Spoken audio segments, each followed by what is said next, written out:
Denise Stoner was invited and accepted to become a part of the Foundation for Research into Extraterrestrial Encounters as a member of the research team.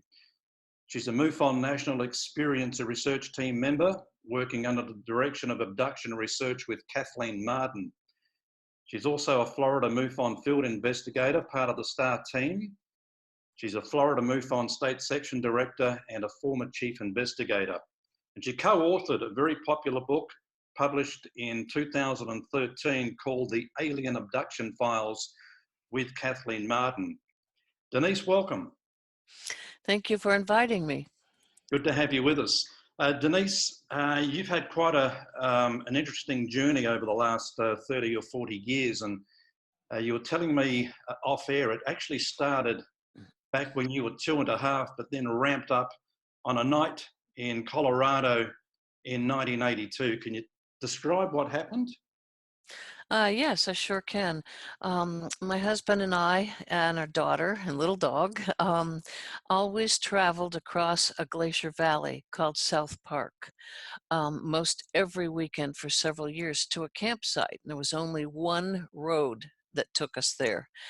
We stopped at a mountain pass and got out of the car and rested before we traveled across that park. Took us about an hour and a half to cross that valley.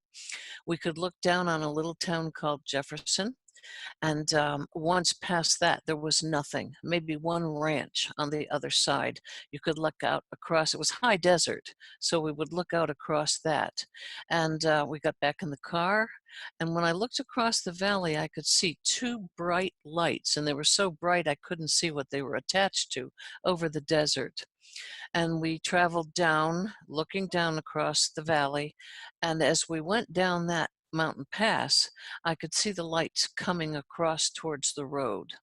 The only thing next to the road were snow breaks made of wood, so that either snow, anything that could come across like tumbleweeds at night would prevent trucks and cars from getting into accidents if they were hit by anything blowing that way from the desert.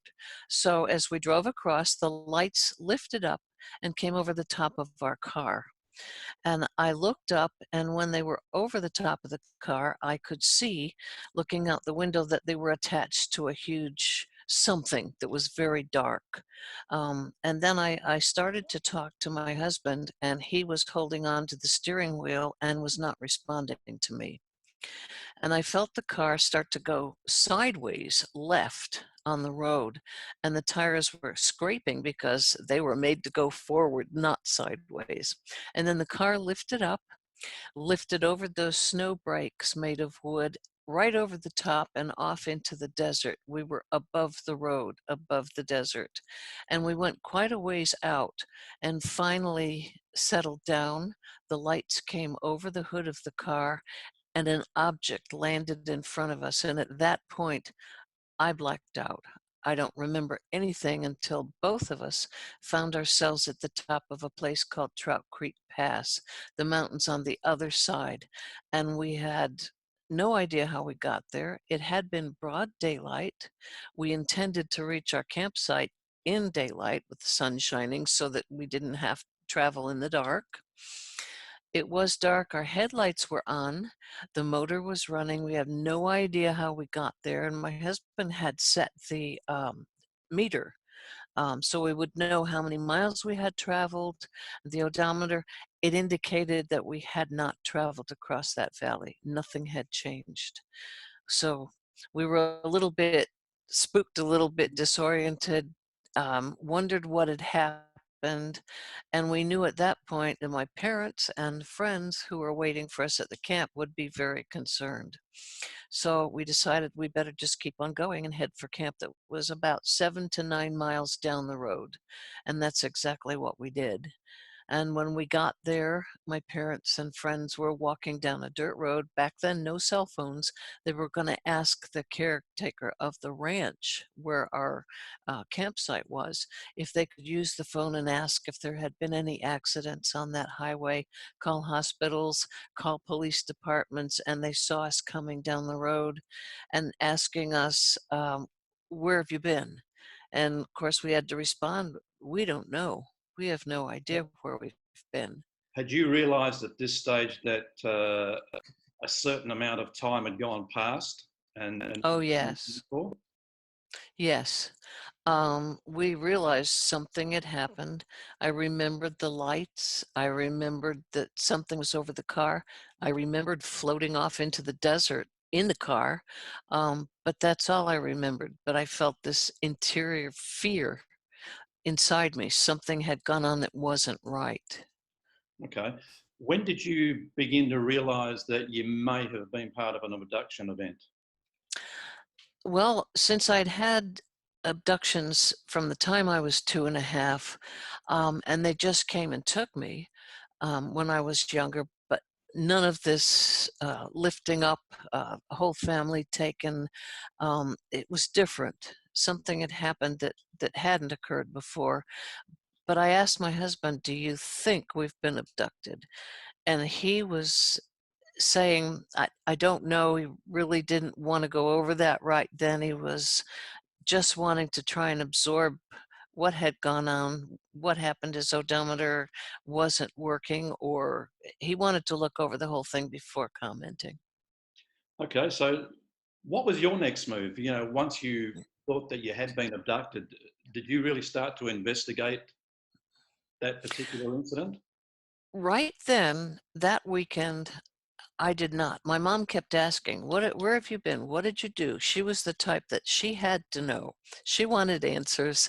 My dad worked for aerospace company, and he could keep secrets like nobody. And so he just said, "Let's leave it alone, if that's what you want."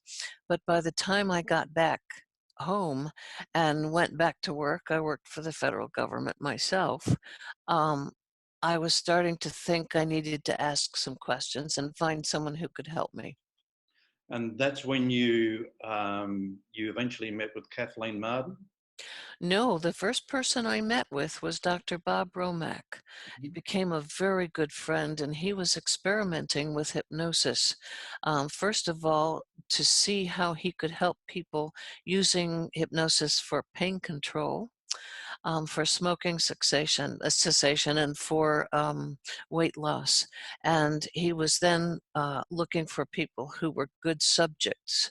So I signed up for that. And then we found out we both had a curiosity about the same type of thing, UFOs, abductions, and so forth. And he offered to help me. So that's what he did. Did you notice any physical changes after that particular incident?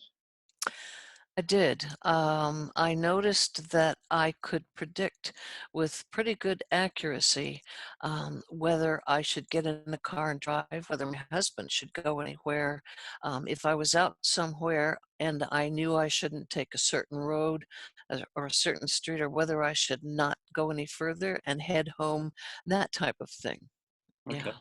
So I guess you had heightened senses and perception. Yes, yes, with the ability to predict future events with a high amount of accuracy also.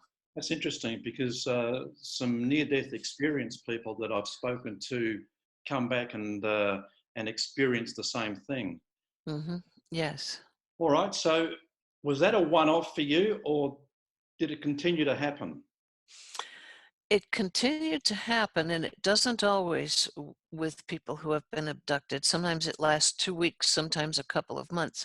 However, I had had a near-death experience and came back with that ability, and this just heightened it more.